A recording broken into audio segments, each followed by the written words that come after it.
You know, there's a great statement, and I love this because I have a t-shirt, sleeves are cut off, I wear it when I wash the cars or whatever, and it says, you know, the power that made the body heals the body.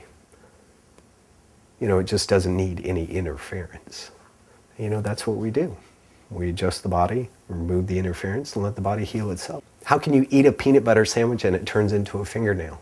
You know, this is an amazing machine that we live in. I think when somebody walks in the door, there's all these preconceived notions, and oh my gosh, she's gonna break this, or this is gonna snap. You know, the popping noise that you hear is, you know, it's a cavitation of nitrogen gases in there. You know, nothing's breaking. You have 7 cervical vertebrae, you have 12 thoracic, and 5 lumbar. That's a lot of individual motion joints in that area. So if any portion of that area is fixed, my job is to go in there and get that moving again. You know, and nothing's breaking, everything's fine. It's actually a good thing. The American posture is with the head forward, the shoulders rolled, and the pelvic slumped.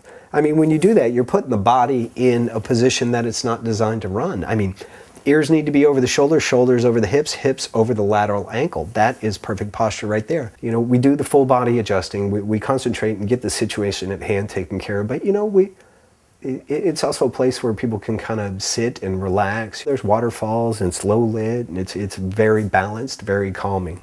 You know, when they come in the door, I can see their face. I can see that, you know, their whole world is kind of stopped. You know, but once we get that treatment going, I mean, and these people change. The coolest thing is for somebody to come in and have, you know, what we call a fired up low back. You know, when they get off the table, they're like, wow, this is cool. You know, and I try my best. I go, yes, it is, you know, but I see it so much. So it's like, I'm glad you're doing well. My wife and I, we always kind of joke around about this because, you know, they'll throw the not a real doctor kind of thing. And that's, it's definitely funny. I mean, I've got 9 years of education. I've got more classroom hours than an MD. I had 17 national boards. I had 1 test that was over 6 hours long.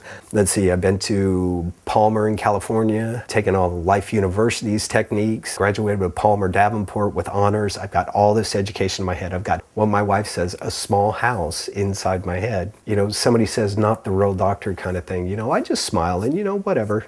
You know, you've maybe your brother, sister's, cousin's friend Billy Bob told you that, but you know, it's really not true. You know, I'm going to walk you through everything. I'm going to tell you exactly what's going to happen, how we're going to do it. I'm going to be very slow about it. I'm going to let you know exactly what's going on.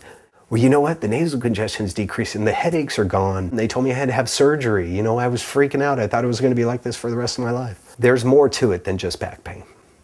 You know, it's not bring them in, push them around, send them on. Bring them in, push them around, send them on. You've got to work on the head and the emotions and what's going on, and you've got to give this patient a little bit of, you know what, this is going to pass. We're going to get through this. I've seen this a whole bunch of times. I get time to spend with the patient. There's a communication, you know, I do my best to try to kind of get a connection and let them know. There's a doctor-patient relationship there too. So, I mean, you can tell me what's going on, and, you know, it's sacred and it's safe.